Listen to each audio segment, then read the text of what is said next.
तो friends episode की शुरुआत में जैसा कि जहाँ से एंड हुआ था तो वहीं से स्टार्ट होती है। यहाँ पे जो है दोनों बहनों के बीच में बातें हो रही होती है, जो कि उसके लिए वो स्वीट्स लाई थी खाने के लिए। यहाँ पे वो बोलती है तुम इतनी सॉफ्ट दिल की कैसी हो गई। यहाँ पे वो बोलती है भले ही तुम मुझे मिस नहीं करती हो, पर मैं तुम्हें अभी भी वही सिस्टर मानती हूँ जो कि मैं शुरू से तुम्हें मानती थी।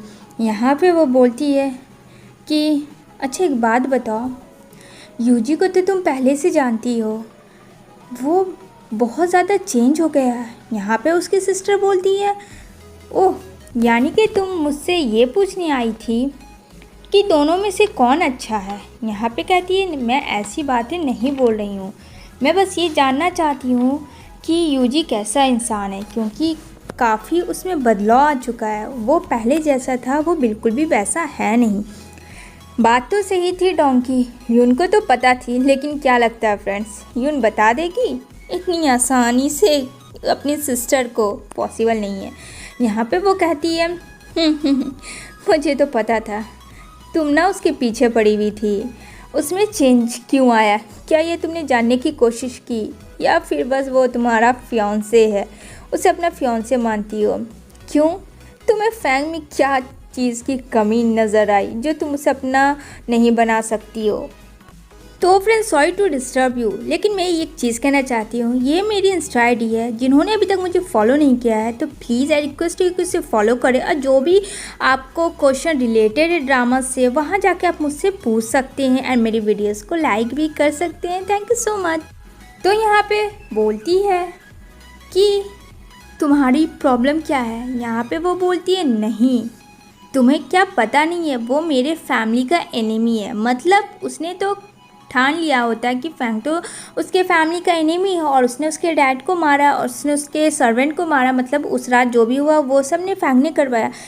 तो यहाँ पे यून कहती है लोग दिखते कुछ है होते कुछ है। यहाँ पे कहती है कि मैं बहुत ज़्यादा लाइक करती हूँ यूजी को, क्योंकि आज भी मुझे वो दिन याद है, वो बचपना जब हम दोनों एक पेड़ के नीचे हमेशा एक दूसरे को बिना समझे समझ जाते थे। तो यहाँ पे कहती है ज़रूरी तो नहीं कि वो तुम्हारा फियांसे यूजी है, फैंग भी तो हो सकता है। क्या तुमने ये कभी सोचा? लेकिन ये बात तो सच में यून ने तो बहुत दिमाग वाली बात कही थी, जो कि वो सोच में पड़ जाती है, क्योंकि उसने तो ये गौर ही नहीं किया था। वो जो छोटा बच्चा फ्रेंड जो हम लोग स्टार्टिंग में देखे थे, हो सकता है वो फैंग भी हो सकता है, ज़रूरी तो नहीं कि वो यूजी हो। यहाँ पे कहती है फैंग को तुम एनिमी मार रही हो, मान लो अगर वो अच्छा होगा तो फिर तुम क्या करोगी? क्या इस बारे में तुमने कभी सोचना ज़रूरी नहीं समझा? और तुम प्रिंसेस हो कौन हिसाब से? मुझे तो आज तक समझ में नहीं आया। यहाँ पे बात तो उसकी एक एक सच हो रही थी उनकी, अब लगने लगता है डोंग को। तो यहाँ पे वो कहती है मुझे तुम्हारे पास अब ज़्यादा देर नहीं रुकना चाहिए, लगता है कि तुम मुझे उल्टा सीधा बहुत पढ़ा रही हो। यहाँ पे कहती है सोच लो, जो भी है डिसाइड कर लो, तुम्हारे पास 2 लड्डू हैं, एक नहीं 2 है, दोनों में से कोई भी तुम्हें अच्छा लगता है उसे चूज़ कर लो। अगर मैं होती तो कब का चूज़ कर लेती, लेकिन तुम्हारे बस की बात नहीं है। वो चली जाती। इधर जो है उसे इंजेक्शन पड़ रहा होता है फैंग को, जो कि उसकी तबीयत सही नहीं होती है। डॉक्टर उसे बोलते हैं जितना आपको रेस्ट हो उतना अच्छा हो। तो यहाँ पे इंजेक्शन लग रही होती है। तो यहाँ पे लेकिन फैंग का ध्यान फ्रेंड्स कहीं और ही है, जहाँ पे उसका ऑफिसर्स भी होता है। यहाँ पे वो बोलते हैं आप सर कैसे हैं? तो यहाँ पे बोलते हैं डॉक्टर कि वो ठीक है। यहाँ पे जो बुलेट लगी होती है फ्रेंड, वो समझ से बाहर था कि वो जो गोली है वो किसने चलाई, जो कि डॉक्टर को पता करवाने के लिए ऑलरेडी फैंग और उसके ऑफिसर भेज चुके होते हैं। तो वो जो गोली होती है फ्रेंड्स, वो कहीं और साइड से आई हुई होती है, उस फोटोग्राफ्स में दिखते हैं। डॉक्टर कहते हैं वो जो बुलेट है कहीं ना कहीं वो इसी घर से बिलोंग करता है, यानी कि फैंग के ही घर से। और ये बुलेट जो है ब्लैकमेल के थ्रू आया है, ये ओरिजिनल नहीं था, क्योंकि किलर जो मारने वाला था फ्रेंड्स वो जानता था अच्छे से ये ब्रिटिश का आया हुआ था, जो कि हूबहू उसी बुलेट की तरह था, बट वो नकली था। अब यहाँ पे ये चीज़ तो क्लियर हो जाती है कि इसी घर का कोई तो सदस्य आखिर कौन है जो ब्लैक मार्केट से वो बुलेट लेके आया और हमला किया डोंग को कर रहा था या फैंग को। फ्रेंड्स, ये तो क्लियर नहीं था। डोंग को लगता कि फैंग पे हुआ है और फैंग को लगता कि डोंग के ऊपर हुआ, और ये बात तो हमें भी नहीं पता, ये तो हमें आने वाले एपिसोड में पता चलेगी। तो यहाँ पे फैंग सोच रहा होता है कि ये किलर कौन है। तो यहाँ पे कहता है कहीं ये सारी चीज़ें तो यूजी संभालता है। उसका ऑफिसर्स बोलता है ये जितने भी यहाँ के गवर्नर के जितने भी ऑफिस है, कहीं उसने तो मिक्स नहीं कर दिया, कहीं उसने तो ब्लैक मार्केट से ऐसा कुछ नहीं किया जिसकी वजह से आपको नुकसान पहुँचाना चाहते हो रास्ते से, क्योंकि ऐसे भी आपका कुछ दिनों से उन दोनों का बिल्कुल भी अच्छा नहीं चल रहा था रिलेशन में भी, ऐसा हो सकता है। ऑफिसर्स उससे बोलता है बहुत। यहाँ पे कहता है एक्सक्यूज़ेज़ लो, ये सारी बातें मुझे नहीं लगता है। यहाँ पे कहता नहीं बॉस, आपको कैसे नहीं लगता, आप खुद सोचिए।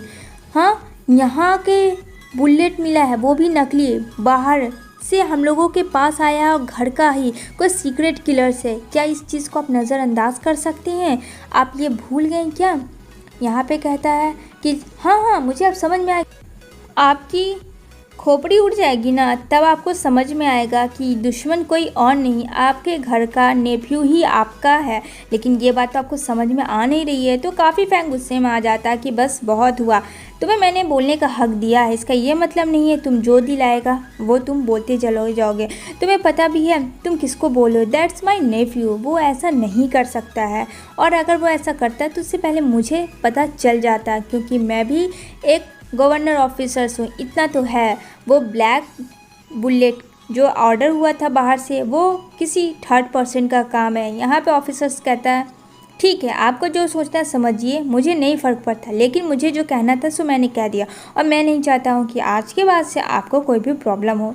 ऑफिसर्स कहीं ना कहीं फ्रेंड वो भलाई के लिए ही फैंग को कह रहा था, क्योंकि जाहिर सी बात है ये सारा काम यूजी कर रहा होता है, बाहर का लेन देन, और ये ब्लैक वाला बुलेट जो है जो भी है ब्लैक मनी से, तो ये सारा काम तो यूजी भी करवा सकता है, ये कोई श्योरिटी नहीं है कि उसने नहीं करवाया हो। यहाँ पे डॉक्टर कहते हैं जो भी है आपको सबसे पहले governor have a good rest आपको लेना है, क्योंकि अगर इस बार फिर से गोली लगी तो बहुत कुछ हो सकता है। आपका इस बार बहुत ज़्यादा ब्लड लॉस हो चुका है, तो इस बात का आप प्लीज़ ध्यान रखना। डॉक्टर ने तो जो भी कहा था बिल्कुल सही कहा था, डॉक्टर ने तो जो भी कह दिया तो सही, और कहता है कि इस बार आप ट्रैवल में बिल्कुल भी मत फंसना है, क्योंकि आप काफ़ी इंजर्ड हो। तो अपना जो काम है आपके लिए, जानता हूँ आपके लिए आपका ड्यूटी बहुत इंपॉर्टेंट है, लेकिन फिर भी अपना संभाल के। कहता है ठीक है, और यहाँ पे बोलता है जैसे और कोई अपडेट होगा तो मैं आपको उस तुरंत मेल कर दूँगा। कहता है ठीक है डॉक्टर, थैंक्स फॉर कमिंग। इतना करके फिर डॉक्टर वहाँ से चला जाता है। तभी यहाँ पे डॉक्टर कहता है और हाँ, जो भी आपको 2 दिन से केयर कर रही थी उसको भी आपको थैंक्स बोलना, क्योंकि जाहिर सी बात है डॉग ने केयर किया होता है। लेकिन यहाँ पे खटक रही होती है गवर्नर फैंग को कि वो बुलेट किसकी थी, यूजी की प्लानिंग थी या मिंग्यू की थी या थर्ड इंसान कौन। इसी के साथ फ्रेंड ये एपिसोड एंड होती है।